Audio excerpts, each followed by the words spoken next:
नमस्कार मैं राज कुमार आज आम सब बस्तु सिलेबास स्टार्ट कर आज आम टपिक हम आर्टिकल आर्टिकल बहुत इजी टपिक है इक आम बहुत सिम्पली बस्तु सल्व कर लम प्रथम बस्तु बेसिक लेवल चाँ आर्टिकल सबे जाने ए एन द है ए एन द आज माने सदा आम पढ़ी आर्टिकल है a an the the article पढ़ी कि पिछतके जानिम ये बस्तु article a an the article नहय यार प्रसेस एटा आछे आर्टिकल हुआ प्रथमे आमार दिगदारी है सदाय स्टूडेंटर स्पेशली जो दिगदारी है एन आर्टिकल तो बहाबले এই ওয়ার্ডটো বহাতে স্পেশালি দিগদাৰি হয় কাৰণ স্টুডেন্টবোৰে সদায় ভুল কৰি দিয়ে যেতিয়া ওয়াৰ্ডবোৰ এনেকৈ থাকে ইয়াৰ আগত এন বহাই থৈ দিয়ে আৰু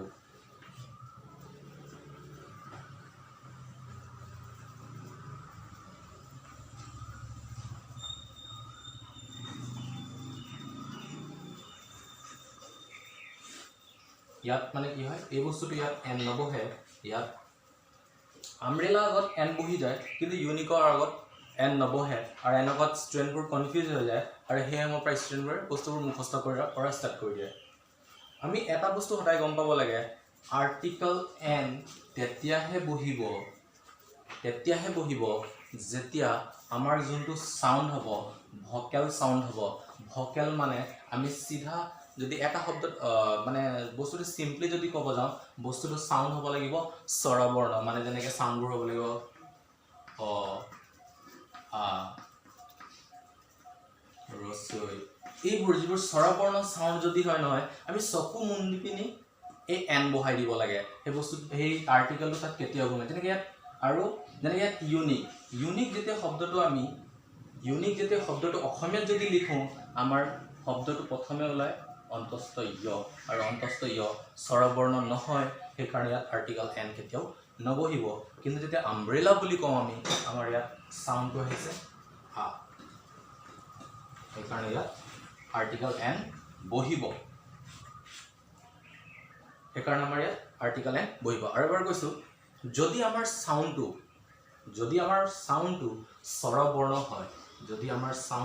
স্বৰবৰ্ণ হয় অ আ ৰসৈ দীৰ্ঘৈ ৰসৌ দীৰ্ঘ ৰি এ ঐ উ অ এইকেইটা যদি সাউন্ড ওলায় আমাৰ মুখৰ পৰা সদায় আৰ্টিকল বহাওঁতে প্ৰথমে এ এনত যদি কনফিউজিং হৈছে সদায় বস্তুটো অসমীয়াত এবাৰ লিখি চাই ল'ব লাগে যদি সাউন্ডটো স্বৰবৰ্ণ ওলাইছে একদম চকু বন্ধ কৰি পিনি তাত এন বহাই দিব আৰু যদি সাউন্ডটো স্বৰবৰ্ণ ওলোৱা নাই এ বহাই দিব লাগে নেক্সট ইয়াত এ আৰু এনটো ক্লিয়াৰ হৈছে দাটো লৈ যাওঁ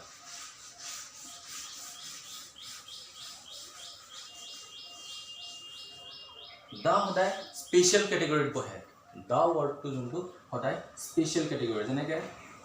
পেন দ পেন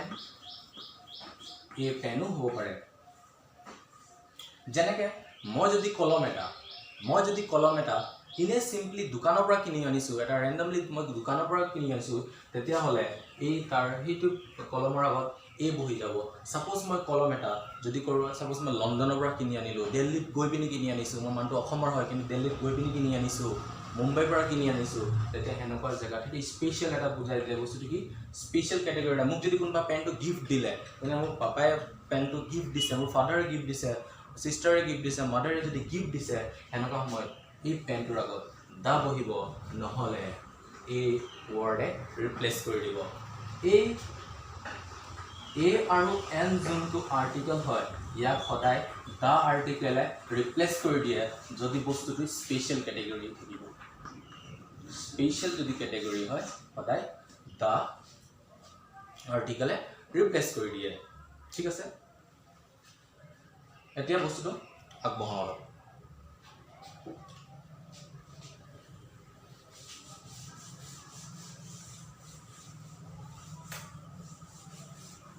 বস্তুটো এবাৰ ৰিভিজন কৰি দিছোঁ আমি এন বহাবৰ কাৰণে সদায় বস্তুটো যদি সাউন্ডটো স্বৰবৰ্ণ হয় এন বহাই দিম চকু বন্ধ কৰি যদি সাউন্ডটো ব্যঞ্জন বৰ্ণ যদি থাকে আমি এ বহাই দিম আৰু যদি স্পেচিয়েল কেটেগৰি বুজাইছে সাপোজ মই যদি কলম এটা এক্সাম্পল লৈ যদি কলমটো মই বহুত দূৰৰ পৰা আনিছোঁ কিনি ক'ব গিফ্ট দিছে তেতিয়াহ'লে এনেকুৱা দা বহিব এইকেইটা চিম্পলি কথা যেনেকৈ বয় এই বয় হৈ যাব যেনেকৈ সাপোজ এইখিনি যদি লিখিলোঁ ইউনিভাৰ্চিটি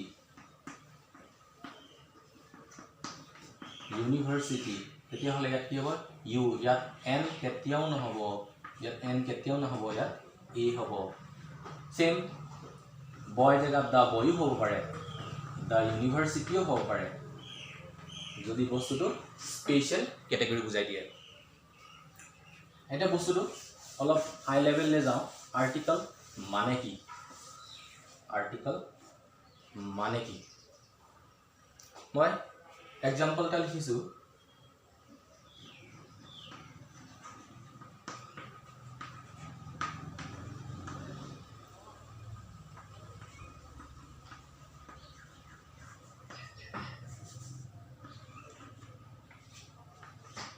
এনেকুৱা কুৱেশ্যন এটা আহিছিলে ক্লাছ 10ৰ ফাইনেলৰ এক্সামত এৰৰ ফাইন কৰিবলৈ ইয়াত কি এৰৰ আছে ইয়াত লিখা আছিলে সুধীৰ ইজ এ অনেষ্ট বেছিভাগ ষ্টুডেণ্টে ইয়াক শুদ্ধ কৰিছিলে এনেকৈ সুধীৰ ইজ এন অনেষ্ট এনেকৈ শুদ্ধ কৰিছিলে যোনটো ভুল হয় ভুল হয় ইয়াত Sudhir is an honest completely ভুল হয় বস্তুটো সেন্টেন্সটো হ'ব লাগিছে ঠিক এনেকৈ সুধীৰ ইজ অনেষ্ট এইটো সেন্টেন্সটো শুদ্ধ আছিলে কিন্তু সবেই ইয়াত কনফিউজিং হয় ইয়াত অনেষ্ট দেখি পিনি ইয়াত এই সাইলেন্ট আছে বুলি ভাবি পিনি ইয়াত অনেষ্ট লিখি দিছিলে এন লিখি দিছিলে বস্তুটো যোনটো ভুল হয় কিয় আমি জানো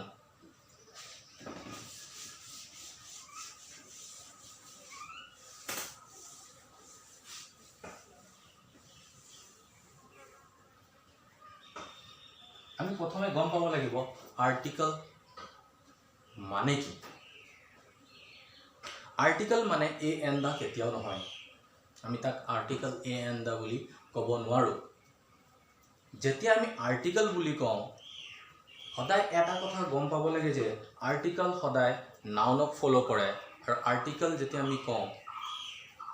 এ এন দা বুলি ক'বই নালাগে আৰ্টিকল সদায় দুটা ধৰণৰ আছে এটা হ'ল ডেফিনিট আৰ্টিকল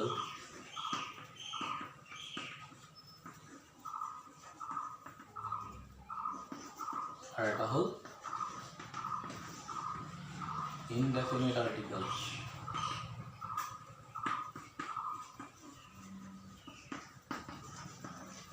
আৰ্টিকল তিনিটা নহয় আৰ্টিকল দুটা আছে এটা ডেফিনিট আৰ্টিকল আৰু এটা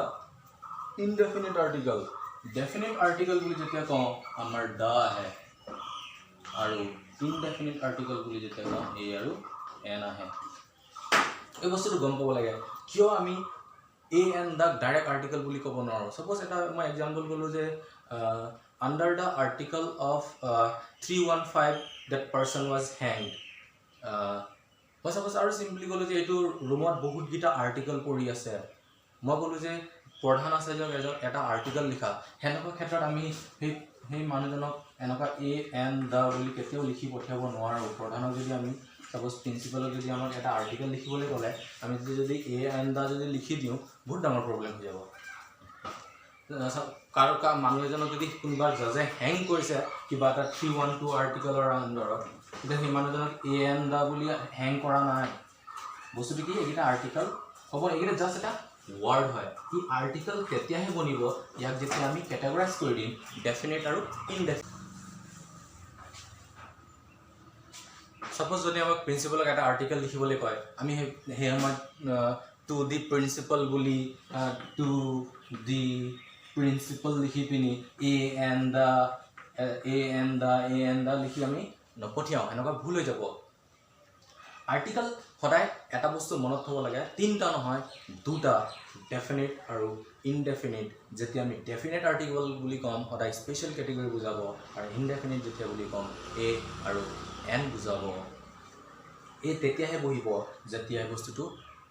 সবৰ কাৰণে বুজাই আছে মানে এইটো জাষ্ট মানে নৰ্মেলি বুজাই আছে সবৰ কাৰণে কিন্তু তাত ভকেল সাউন্ড নাই আৰু যদি তাত ভকেল সাউন্ড আছে স্বৰবৰ্ণ আছে তেতিয়াহ'লে এন হ'ব এতিয়া আমি প্ৰশ্নটোলৈ আহোঁ ইয়াৰ এটা যে প্ৰশ্ন লিখিছিলোঁ সুধীৰ ইজ এন অনেষ্ট কিয় ভুল হ'ল এতিয়া আমি বস্তুটো জানিব চেষ্টা কৰোঁ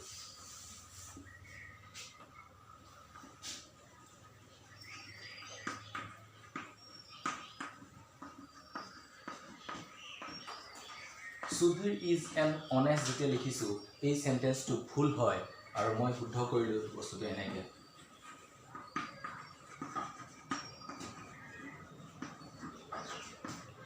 কাৰণ আমি গম পাইছোঁ যেতিয়া অনেষ্ট বুলি কৈছোঁ অ সাউন্ড আহিছে কিন্তু হ'লেও ইয়াত এন একো আৰ্টিকল নবহিব কাৰণটো কি আছে আমি এটা কথা সদায় গম পাব লাগে আৰ্টিকল বস্তুটো হ'ল এডজেক্টিভ ফলোৱাৰ আৰ্টিকলে সদায় এডজেক্টিভক ফলো কৰে আৰু আমি ভালকৈ গম পাওঁ যে এডজেক্টিভে সদায় নাউন আৰু নাউনক ফলো কৰে আমি মানে যেতিয়া আমি আৰ্টিকলৰ কথা ক'ম এই আৰ্টিকলে সদায় নাউনক ফলো কৰিব যদি নাউন নাই আৰ্টিকল কেতিয়াও নবহে যদি নাউন নাই আৰ্টিকল কেতিয়াও নবহে সাপোজ এই সেন্টেন্সটো যদি এনেকৈ থকা হ'লে সুধীৰ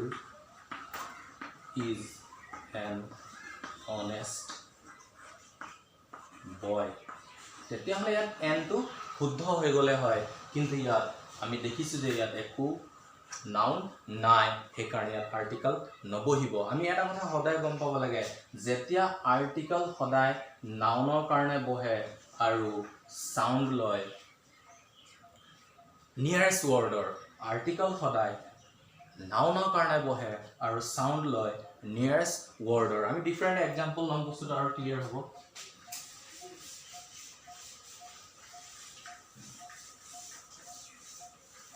আমি তিনিটা ধৰণে ল'ম তিনিটা লেভেলে ল'ম বস্তুটো পুৰা ক্ৰিষ্টেল ক্লিয়াৰ হৈ যাব নাম্বাৰ 1ত লৈ লওঁ এটা যেনেকৈ আমি এটা কথা গম পালোঁ যে আৰ্টিকলটো সদায় নাউনত বহে কিন্তু সাপোজ তাৰ ভিতৰত যদি এডভাৰ্ব আহি গৈছে এডজেক্টিভ আহি গৈছে হেনেকুৱা ক্ষেত্ৰত কি হ'ব সেইকেইটা কনফিউজন হ'ব সেইকাৰণে তিনিটা এক্সাম্পল ল'ম বস্তুটো ক্লিয়াৰ হৈ যাব প্ৰথমে আৰ্টিকল প্লাছ নাউন এটা কথা আমি সদায় মনত থ'ব লাগিব যেতিয়ালৈকে তাত নাউন নাহিব আৰ্টিকল কেতিয়াও নবহে যেনেকৈ এক্সাম্পল লৈছিলোঁ সুধীৰ ইজ এন অনেষ্ট কেতিয়াও হ'ব নোৱাৰে সুধীৰ ইজ অনেষ্ট হ'ব এন কেতিয়াও নবহে কাৰণ তাৰ আগত যদি আৰ্টিকল নাই বস্তুটো সদায় ষ্টেট এটা বনি থাকিব এটা ষ্টেটমেণ্ট হৈ থাকিব তাত আৰ্টিকল কেতিয়াও নবহে এই বস্তুটো সদায় মনত থ'ব লাগিব এতিয়া লওঁ যে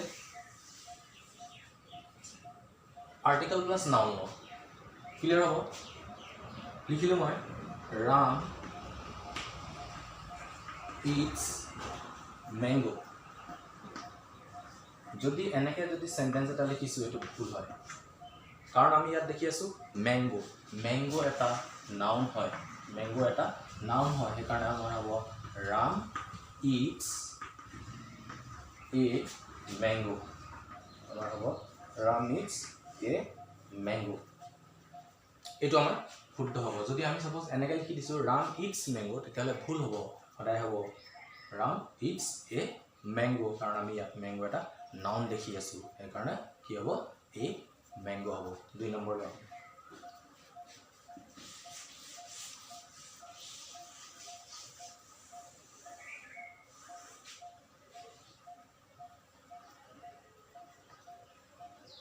article plus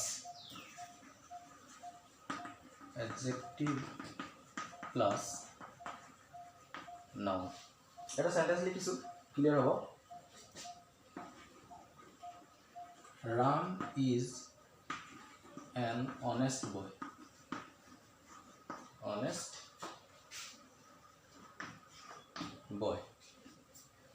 লিখিলোঁ Ram is an honest boy আমি ভাবি আছোঁ যে এই আৰ্টিকলটো এন কাৰণে বহিছে কেতিয়াও নভাবিব এনেকুৱা আৰ্টিকল এই এনটো সদায় ইয়াৰ কাৰণে বহিছে বয় কাৰণে বস্তুটো অলপ ভালকৈ বুজিবলৈ চেষ্টা কৰোঁ সাপোজ আপুনি যেতিয়া আমি বহুত সৰু আছিলোঁ সেই সময়ত আমি মা দেউতাকৰ লগত সদায় কি বজাৰলৈ ফুৰিবলৈ যাওঁ পাপাৰ লগত যেতিয়া বজাৰলৈ ফুৰিব যাওঁ বা মাৰ লগত যেতিয়া বজাৰলৈ ফুৰিব যাওঁ তেতিয়া কি হয় আমাৰ পাপা এনেকৈ আগে আগে গৈ থাকে আৰু আমি হাত ধৰি পিনি এনেকৈ পিছে পিছে গৈ থাকোঁ আমি এনেকৈ হাত ধৰি পিনি পিছে পিছে গৈ থাকোঁ কেতিয়াবা কি হয় আমাৰ পাপা আমাতকৈ আগবাঢ়ি যায় আৰু সেই সময়ত কি হওঁ আমি পিছ পৰি যাওঁ আৰু এই বস্তুটোৰ ডিষ্টেঞ্চটো এনেকৈ হৈ যায় অলপ ডিষ্টেঞ্চটো কি হয় অলপ এনেকৈ হৈ যায় পাপা আমাতকৈ বহুত আগবাঢ়ি গ'ল আৰু সেই সময়ত কি হৈ যায় এনেকৈ এটা একদম শকত মকত মানুহ এনেকৈ মাজত আহি যায় শকত মকত মানুহ এটা মাজত আহি গ'ল সেই সময়ত আমি কি কৰোঁ আমি সেই সময়ত কি কৰোঁ আমি ইয়াক ফ'ল' কৰা ষ্টাৰ্ট কৰি দিওঁ আমি গম পাওঁ যে ইয়াৰ আগত মোৰ পাপা আছে আৰু সেই সময়ত কি কৰোঁ আমি ইয়াক ফ'ল' কৰি থাকোঁ আৰু গম পাওঁ যে মই যেতিয়ালৈকে ইয়াক ফ'ল' কৰি থাকিম আৰু আমি সেই সময়লৈকে গম পাওঁ যে আমি পাপাক ফ'ল' কৰি থাকোঁ মানে আমি ইনডাইৰেক্টলি দেখাব বিচাৰিছোঁ যে মই নিজৰ পাপাকে ফ'ল' কৰি আছোঁ হ'ব পাৰে এটা এনেকুৱা মাজত এটা শকত মকত মানুহ এটা আহি গৈছে ডিষ্টেঞ্চটো বেছি হোৱাৰ কাৰণে তাৰ অৰ্থ এইটো নহয় যে মই এই মানুহজনক ফ'ল' কৰি থাকিম আমি ফ'ল' নিজৰ পাপাকে কৰিছোঁ ঠিক ইয়াতো এনেকুৱা ইয়াত আমি দেখি আছোঁ যে ইয়াত আৰ্টিকল এন বহিছে কিন্তু এই আৰ্টিকল এনটো বহা কাৰণ হ'ল এই বয়টোৰ কাৰণে কাৰণ বয় এটা নাউন হয় ইয়াত হ'ব পাৰে ইয়াত এটা ৱৰ্ড আহিছে অনেষ্ট ইয়াত আৰ্টিকলটো বহিছে এনটো নাউনৰ কাৰণে কিন্তু চাউণ্ড লৈছে ইয়াৰ বস্তুটো আকৌ এবাৰ কৈছোঁ ক্লিয়াৰ কৰিছোঁ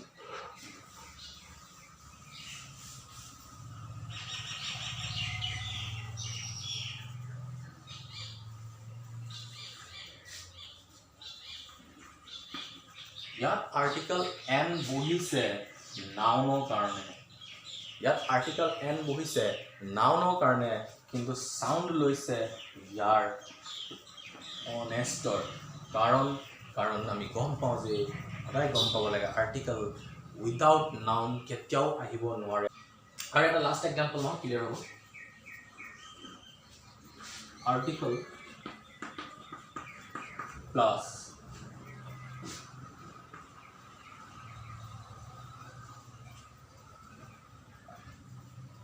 adjective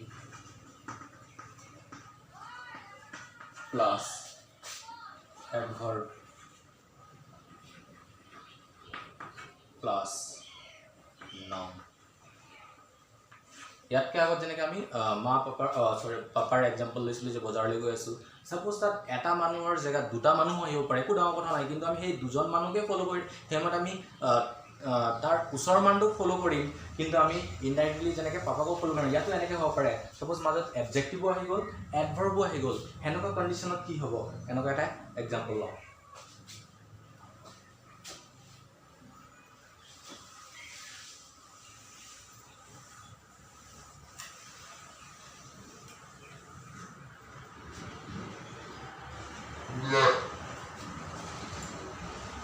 এক্সাম্পল এটা লওঁ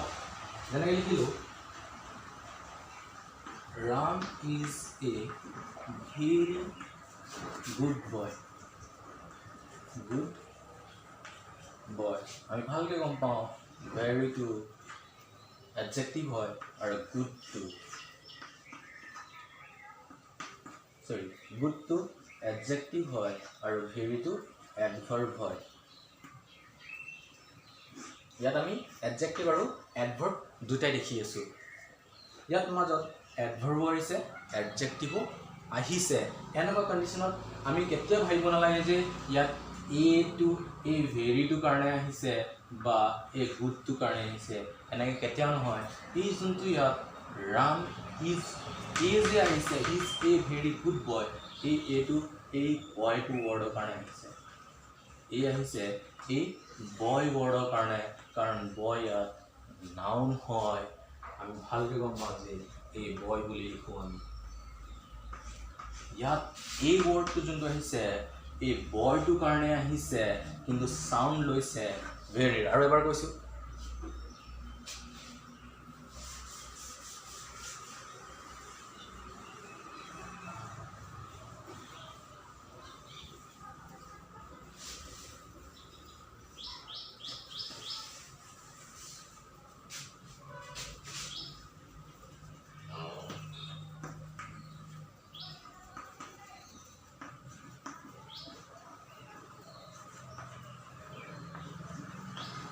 ইয়াত এইটো হ'ল